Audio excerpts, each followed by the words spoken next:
And when it does this, each atom gives off an energy, and those energies have signatures related to the specific elements. The XRF then detects those energies, and when it does this, each atom gives off an energy, and those energies have signatures related to the specific elements.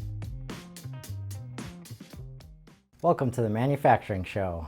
I'm your host, Chris Carolan, consultant at Metal Analysis Group. In this podcast series, Masters of PMI, my goal is to help you be successful with positive material identification and truly master your metal testing wherever you may be in the metal supply chain. All the way from scrap metal recycling and metal production at foundries and mills to metal parts fabrication and inspection, PMI testing plays an important role in making sure everyone knows which metal they are working with, in order to avoid material mix-ups that can lead to unhappy customers, expensive recalls, or even catastrophic accidents like oil spills, plant explosions, and airplane crashes. We don't like any of those things, right? Let's get to it. Today we'll be talking about the difference between handheld XRF and handheld LIBS for PMI. This is a topic I want to go over because there's a general lack of knowledge.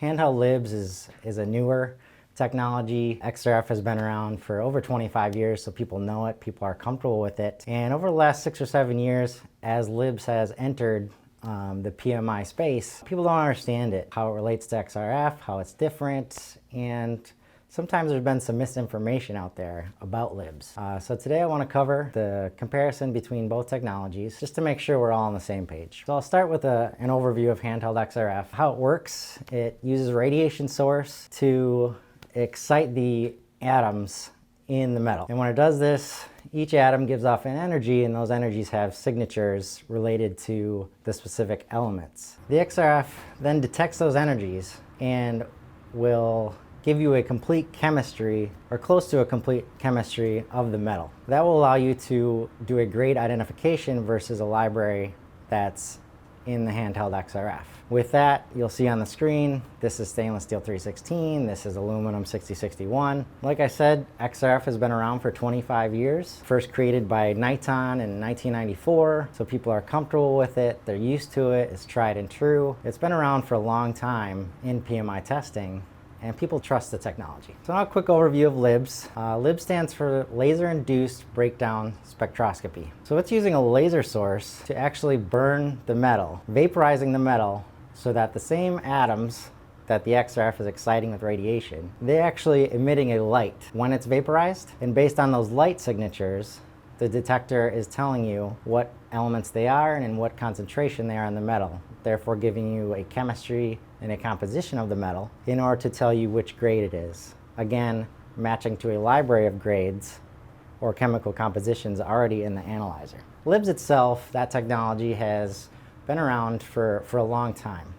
But recent advancements in laser technology has allowed for handheld LIBS. At the beginning, it was always a bench top and in the lab, and you couldn't take it out anywhere because it was just too heavy, too bulky. So now you have handheld LIBS. The lasers have been miniaturized, and the technology has improved enough to allow for a handheld to be able to do the same things that has been done in the lab. So this has allowed for fit-for-purpose instrumentation like handheld LIBS to do the same thing that XRF is doing in most applications, just using a laser source instead of radiation. But for the most part, they're both going to give you grade identification. They're both going to give you chemistry of the alloy in order to give you that grade identification. Handheld LIBS has been around for about 6 or 7 years. So because of that, it's a little less trusted, a little less known in the industry versus XRF, which is the tried and true technology. That's the first main difference, really, is the reputation and history of XRF allows it to be more accepted in the industry, naturally. So nobody's going to get fired for buying an XRF unit, right? Whereas LIBS is new, not everybody understands it, maybe some general practices don't include it yet. There's less understanding, there's less education. With the first versions of just like any new technology or any new product, they weren't perfect, didn't perform as well, they didn't perform as expected.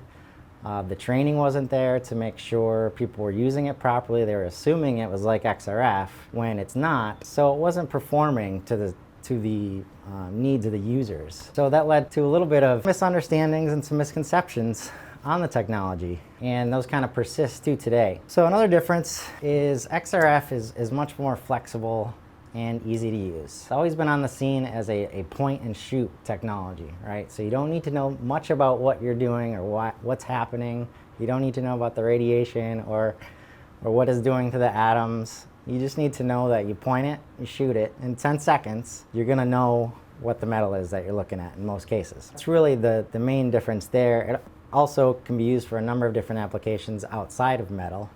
So people understand it as a much more flexible instrument. So not as much training is thought to be needed versus what you have with LIBS. So LIBS is a little less flexible and less forgiving in that you need to have complete contact with the alloy in order to burn the surface. Other light's going to be getting in there, so you need to have complete contact in order to get a good burn on the sample. So because of that, it requires a little bit more training to understand that it's not XRF. But once you have that training, it behaves very similarly and can serve in many of the applications regarding metal identification. XRF also has a little bit of an edge in precision and accuracy, meaning if you need to report to more than 1 or 2 decimal places, XRF can do that in a lot of instances. It's going to do better at the trace levels, somewhat of a wider element range that XRF can give you. One area is tungsten, so tungsten carbide, XRF can do that, whereas LIBS cannot,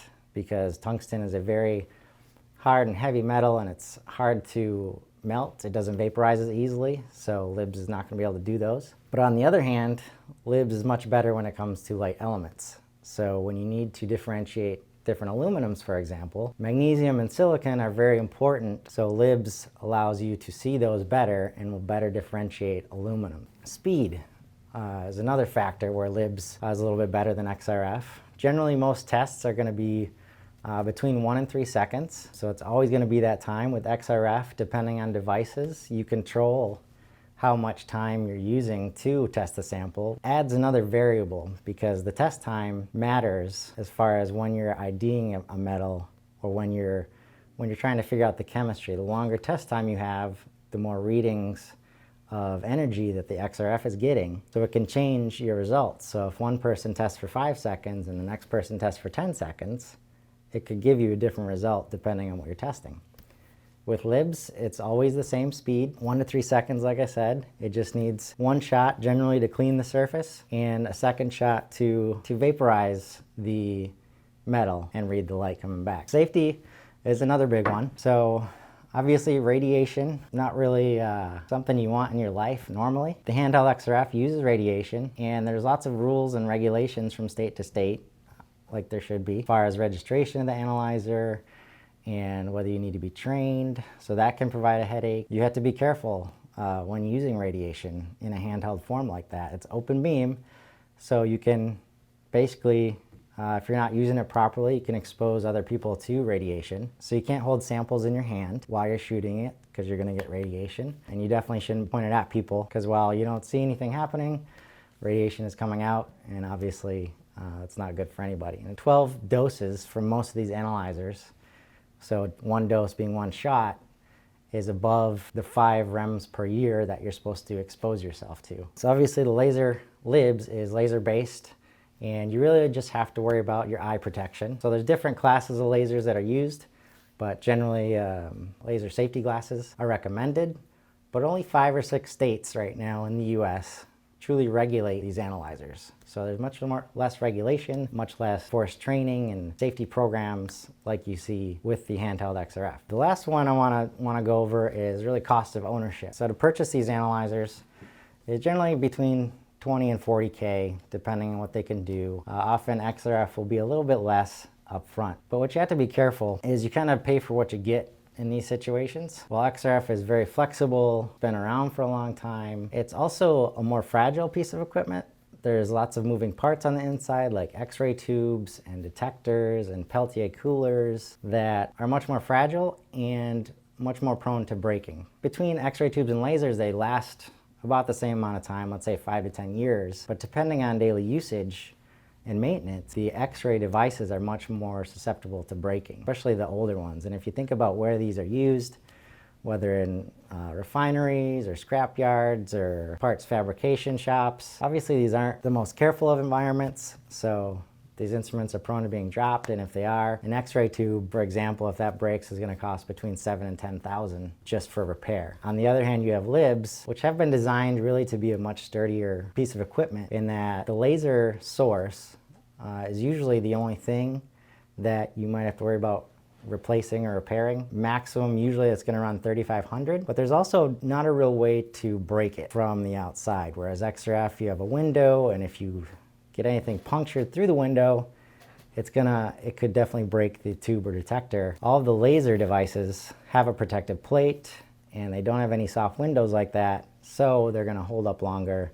They can generally withstand drops better, and you have to worry less about how they're used. So with that, I want to review kind of a couple key things that you can walk away with today and kind of keep in mind. So again, XRF is tried and true. It's going to get the job done most of the time. Yes, you have to worry about radiation and sometimes speed, and if you're not careful, it's going to cost more to repair, but if you are trained, if you are careful, it's going to last you just as long. Like I said, it's going to get the job done. Second, LIBS is a viable, fit-for-purpose alternative in many situations. And it's actually better for light element testing, which is needed for aluminum alloy identification. And while LIBS does require training to break some XRF habits, it is a faster and safer technology, and it has a lower cost of ownership with no expensive repairs like you see in XRF. I want to thank you for listening to this episode of The Manufacturing Show. Again, I'm Chris Carolan with Metal Analysis Group. Please connect with me on LinkedIn to chat metals or anything PMI. I'm happy to answer any questions or provide recommendations. If you like this episode or have a question, join the discussion on Instagram at The Manufacturing Show. Thank you for tuning in and subscribing to The Manufacturing Show. Until next time, never stop testing your metal.